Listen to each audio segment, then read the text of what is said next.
Hi friends, ఈ video నచ్చినట్లయితే like చేయండి, సబ్స్క్రైబ్ చేయండి. పాప అడ్రస్ కోసం చెప్పేసి పద్మ ఆశ్రమానికి వస్తూ ఉంటుంది. ఇంతలో అక్కడున్న వ్యక్తి మాత్రం, ఇదిగో అమ్మ, వీళ్ళే పాపని తీసుకొని వెళ్ళారు తెచ్చుకోవడానికి అని ఒక అడ్రస్ ఇచ్చి, అందులో ఫోటో కూడా ఉందమ్మా, ఆ ఫోటోని చూస్తే నీకు బాగా అర్థమవుతుంది అమ్మ అంటూ ఉంటాడు. ఆ మాటలు వినగానే అక్కడున్న పద్మావతి మాత్రం దాన్ని ఓపెన్ చేసి చూస్తూ ఉంటుంది. ఇంతలో అక్కడున్న ఆర్య అను వాళ్ళ ఫోటోని చూసి ఒక్కసారిగా షాక్ అయిపోతూ ఉంటుంది.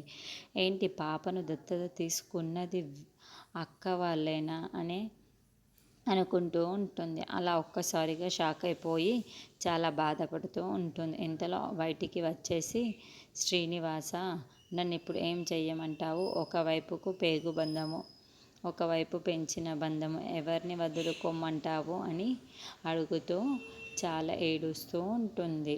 ఏంటి శ్రీనివాస, మంచి వాళ్ళకే ఇలా చేస్తున్నావు శ్రీనివాస అని చెప్పేసి చాలా బాధపడుతూ ఏడుస్తూ అక్కడ ఉండిపోతూ ఉంటుంది. ఇంతలో అక్కడున్న పద్మావతి మాత్రం, ఇప్పుడు ఏం చెయ్యమంటావు ఇంతలోన్న అక్కడ పద్మావతి, ఇప్పుడు ఏం చెయ్యమంటావు శ్రీనివాస? నన్ను ఈ విషయం నాకే ఎందుకు తెలియజేయాలి?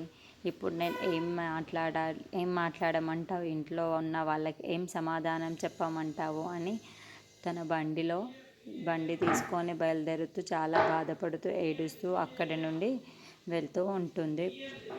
అలా వెళ్తూ వెళ్తూ ఆలోచిస్తూ పడి, ఏంటి శ్రీనివాస, ఇప్పుడు నన్ను ఏం చేయమంటావు? ఎందుకు నాకే ఇలాంటి విషయాల్ని అప్పజెప్పావు అని అనుకుంటూ ఉంటుంది. చాలా బాధపడుతూ ఉంటుంది.